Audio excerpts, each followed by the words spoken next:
नमस्कार सांग मैंने आज आम ओडिशा पुलिस एसआई एग्जाम रो बछा बछा 30टी प्रश्न उत्तर आलोचना करवा। चलतु डेरी नक भिडटी को आरंभ करवा। आज प्रथम प्रश्न, भारतर सर्वोच्च वीरत्व पुरस्कार केउटी? भारतर सर्वोच्च वीरत्व पुरस्कार केउटी? यार सठिक उत्तरटी हेउची ऑप्शन सी परमवीर चक्र। परमवीर चक्र भारतर सर्वोच्च वीरत्व पुरस्कार। परवर्ती प्रश्न, रहस्य सम्राट उपाधि रे किए जनाशुना? रहस्य सम्राट उपाधि रे किए जनाशुना?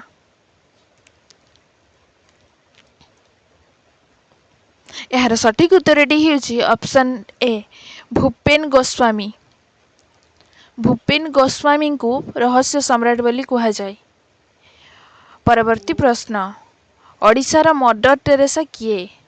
ओडिशार मदर टेरेसा किए?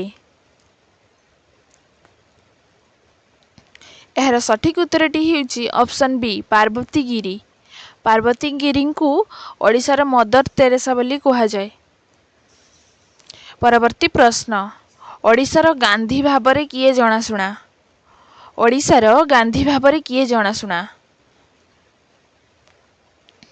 यार सठिक उत्तरटी हेउची गोपबंधु चौधरी।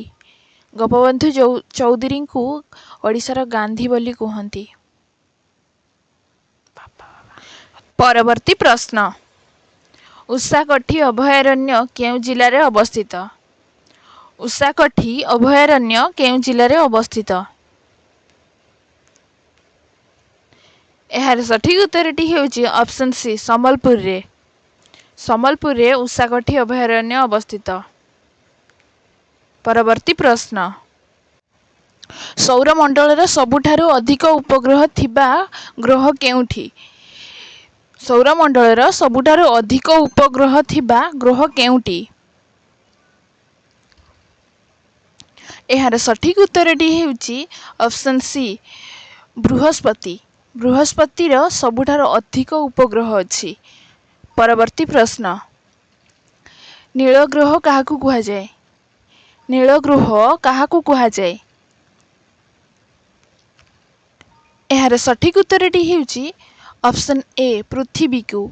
आम पृथ्वी को नील ग्रह बोली कहा जाए। परवर्ती प्रश्न, प्रथम भारतीय महाकाशचारी किए? प्रथम भारतीय महाकाशचारी किए? यार सठिक उत्तरटी हेउची ऑप्शन बी राकेश शर्मा।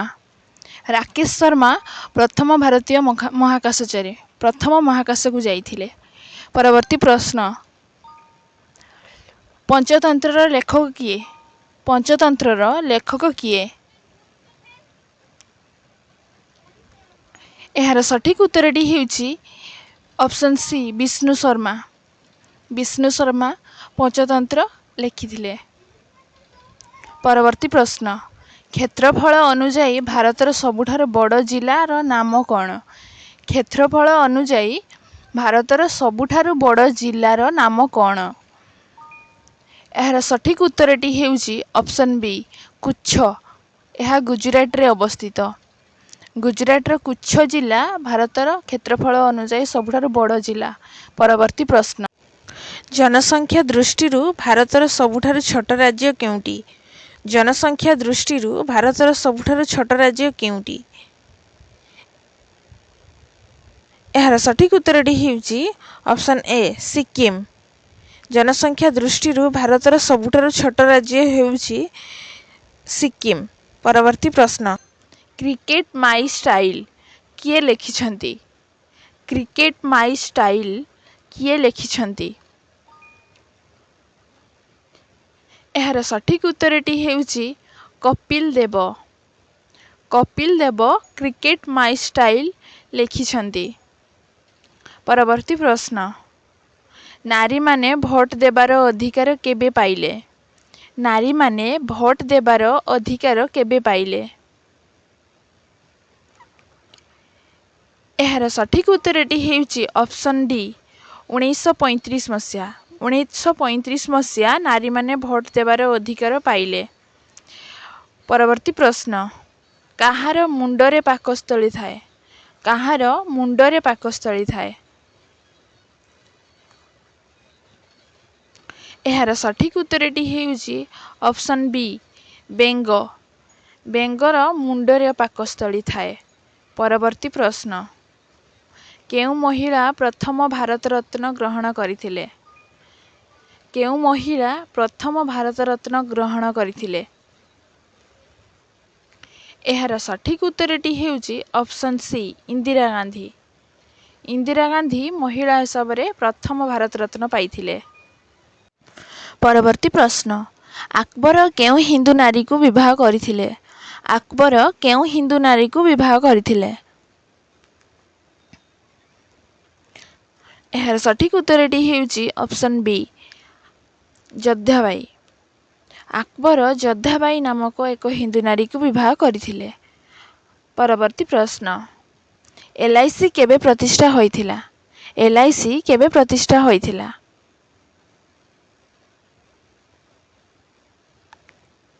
ଏହାର ସଠିକ ଉତ୍ତରଟି ହେଉଛି ଅପସନ୍ ଡି, ସେପ୍ଟେମ୍ବର 1, 1956 ମସିହା।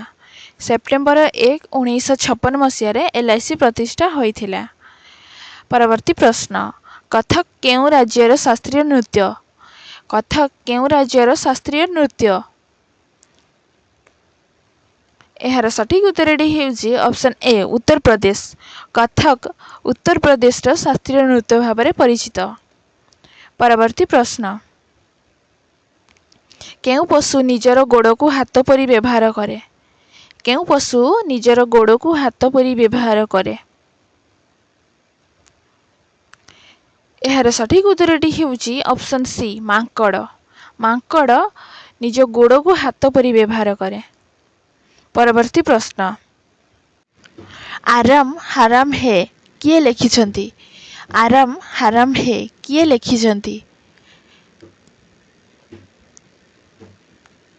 ଏହାର ସଠିକ ଉତ୍ତରଟି ହେଉଛି ଅପସନ୍ ବି, ଜବାହରଲାଲ ନେହେରୁ। ଆରାମ ହାରାମ ହେ ସ୍ଲୋଗାନ ଜବାହରଲାଲ ନେହେରୁ ଲେଖିଛନ୍ତି। ପରବର୍ତ୍ତୀ ପ୍ରଶ୍ନ, ଆର୍ଯ୍ୟ ସମାଜର ପ୍ରତିଷ୍ଠାତା କିଏ? ଆର୍ଯ୍ୟ ସମାଜର ପ୍ରତିଷ୍ଠାତା କିଏ? ଏହାର ସଠିକ ଉତ୍ତରଟି ହେଉଛି ଅପସନ୍ ବି, ସ୍ୱାମୀ ଦୟାନନ୍ଦ ସରସ୍ୱତୀ। ସ୍ୱାମୀ ଦୟାନନ୍ଦ ସରସ୍ୱତୀ ହେଉଛନ୍ତି ଆର୍ଯ୍ୟ ସମାଜର ପ୍ରତିଷ୍ଠାତା। ପରବର୍ତ୍ତୀ ପ୍ରଶ୍ନ, ଦକ୍ଷିଣ ଭାରତର ସବୁଠାରୁ ଲମ୍ବା ନଦୀ କେଉଁଟି? ଦକ୍ଷିଣ ଭାରତର ସବୁଠାରୁ ଲମ୍ବା ନଦୀ କେଉଁଟି? ଏହାର ସଠିକ ଉତ୍ତରଟି ହେଉଛି ଅପସନ୍ ଏ, ଗୋଦାବରୀ ନଦୀ। ଦକ୍ଷିଣ ଭାରତର ସବୁଠାରୁ ଲମ୍ବା ନଦୀ ହେଉଛି ଗୋଦାବରୀ ନଦୀ। ପରବର୍ତ୍ତୀ ପ୍ରଶ୍ନ, ଦିଆସିଲି କେଉଁ ଦେଶ ଆବିଷ୍କାର କରିଥିଲା? ଦିଆସିଲି କେଉଁ ଦେଶ ଆବିଷ୍କାର କରିଥିଲା? ଏହାର ସଠିକ ଉତ୍ତରଟି ହେଉଛି ଅପସନ୍ ଡି, ଇଂଲଣ୍ଡ। ଇଂଲଣ୍ଡ ଦେଶ ଦିଆସିଲି ଆବିଷ୍କାର କରିଥିଲା। ପରବର୍ତ୍ତୀ ପ୍ରଶ୍ନ, ନିମ୍ନଲିଖିତ ଦେଶଗୁଡ଼ିକ ମଧ୍ୟରୁ କେଉଁ ଦେଶ ସର୍ବପ୍ରଥମେ ମହିଳାଙ୍କୁ ଭୋଟ ଦେବାର ଅଧିକାର ଦେଇଥିଲା? ଏହାର ସଠିକ ଉତ୍ତରଟି ହେଉଛି ଅପସନ୍ ବି, ନ୍ୟୁଜିଲ୍ୟାଣ୍ଡ। ନ୍ୟୁଜିଲ୍ୟାଣ୍ଡ ସର୍ବପ୍ରଥମେ ମହିଳାଙ୍କୁ ଭୋଟ ଦେବା ପାଇଁ ଅଧିକାର ଦେଇଥିଲା। ପରବର୍ତ୍ତୀ ପ୍ରଶ୍ନ, ଓ ରକ୍ତ ଗ୍ରୁପ ଥିବା ବ୍ୟକ୍ତି କେଉଁ ରକ୍ତ ଗ୍ରୁପର ରକ୍ତ ନେଇପାରିବେ? ଏହାର ସଠିକ ଉତ୍ତରଟି ହେଉଛି ଅପସନ୍ ସି, କେବଳ ଓ ଗ୍ରୁପ। ପରବର୍ତ୍ତୀ ପ୍ରଶ୍ନ, ବିଶ୍ୱର ଦ୍ୱିତୀୟ ବୃହତ୍ତମ ମହାଦେଶ କେଉଁଟି?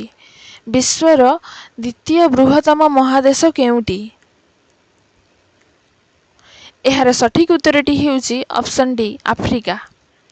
ବିଶ୍ୱର ଦ୍ୱିତୀୟ ବୃହତ୍ତମ ମହାଦେଶ ହେଉଛି ଆଫ୍ରିକା। ପରବର୍ତ୍ତୀ ପ୍ରଶ୍ନ, ଜନଗଣନା କେତେ ବର୍ଷରେ ଥରେ କରାଯାଏ?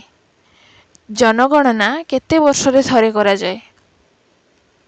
ଏହାର ସଠିକ ଉତ୍ତରଟି ହେଉଛି ଅପସନ୍ ବି, 10 ବର୍ଷ। ଜନଗଣନା 10 ବର୍ଷରେ ଥରେ କରାଯାଏ। ପରବର୍ତ୍ତୀ ପ୍ରଶ୍ନ, ଗାନ୍ଧିଜୀ କାହିଁକି ଅସହଯୋଗ ଆନ୍ଦୋଳନ ପ୍ରତ୍ୟାହାର କରିଥିଲେ? ଗାନ୍ଧିଜୀ କାହିଁକି ଅସହଯୋଗ ଆନ୍ଦୋଳନ ପ୍ରତ୍ୟାହାର କରିଥିଲେ? ଏହାର ସଠିକ୍ ଉତ୍ତରଟି ହେଉଛି ଅପସନ୍ ଏ ଚୌରି ଚୌରା ଘଟଣା। ଚୌରି ଚୌରା ଘଟଣା ପାଇଁ ଗାନ୍ଧିଜୀ ଅସହଯୋଗ ଆନ୍ଦୋଳନ ପ୍ରତ୍ୟାହାର କରିଥିଲେ। ପରବର୍ତ୍ତୀ ପ୍ରଶ୍ନ, ଜାତୀୟ ଯୁବ ଦିବସ କାହାର ଜନ୍ମଦିନରେ ପାଳନ କରାଯାଏ? ଜାତୀୟ ଯୁବ ଦିବସ କାହାର ଜନ୍ମଦିନରେ ପାଳନ କରାଯାଏ? ଏହାର ସଠିକ୍ ଉତ୍ତରଟି ହେଉଛି ଅପସନ୍ ସି ସ୍ୱାମୀ ବିବେକାନନ୍ଦ। ସ୍ୱାମୀ ବିବେକାନନ୍ଦଙ୍କ